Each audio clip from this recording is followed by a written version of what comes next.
Well, good morning, everyone. Welcome back.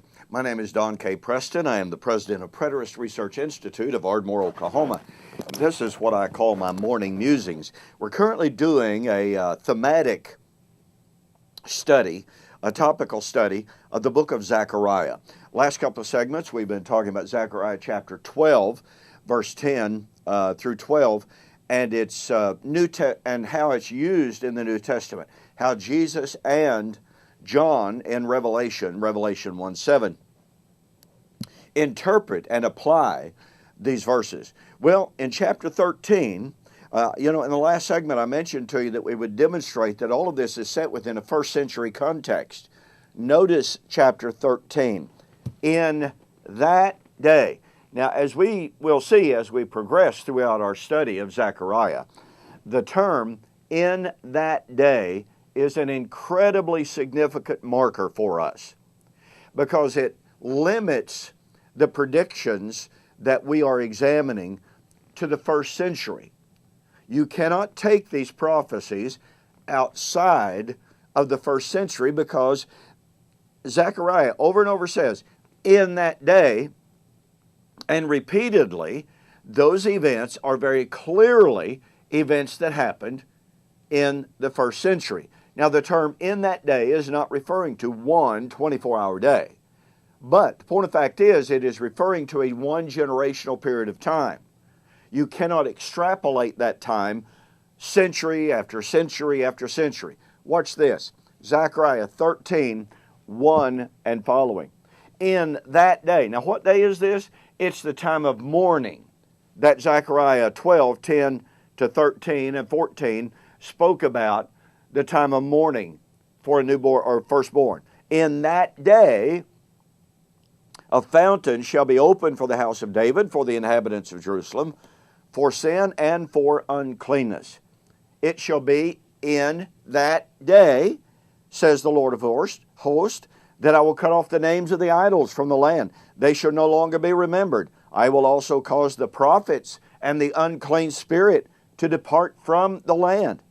It shall come to pass that if anyone still prophesies, then his father and mother who begot him will say to him, you shall not live, because you've spoken lies in the name of the Lord. His father and his mother who begot him shall thrust him through when he prophesies. And it shall be in that day that every prophet will be ashamed of his vision when he prophesies. They will not wear a robe or coarse hair to deceive, but he will say, I am no prophet. I am a farmer, for a man taught me to keep cattle from my youth. And one will say to him, what are these wonders or wounds between your arms? Then he will answer, those with which I was wounded in the house of my friends. Awake, O sword, against my shepherd, against the man who is my companion, says the Lord. Strike the shepherd, and the sheep will be scattered. You do realize that John and Matthew quote these very verses right here, the verses about being wounded in the house of the friends and about striking the shepherd. You do realize John and Matthew apply those to Jesus' crucifixion. This tells us the reference to in that day was Jesus' generation. Now we are going to see how incredibly significant this is from an eschatological perspective. Now watch. We have three references here to in that day, and this in that day is the time for the opening of the fountain for sin, the time when the prophet and the evil spirit would pass out of the land, the time when false prophets would be accused, tested, tried, accused. Now in that day, remember, is the time of mourning,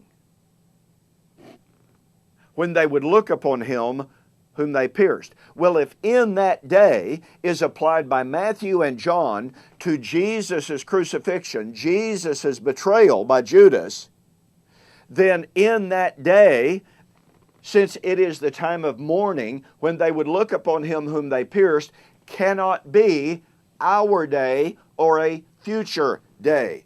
It was Jesus' generation.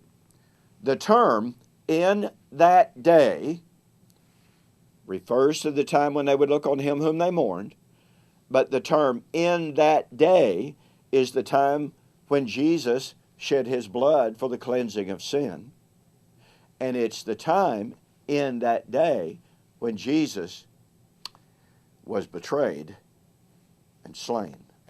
The first century generation. See how Zechariah interprets itself? See how Matthew, how John interpret Matthew?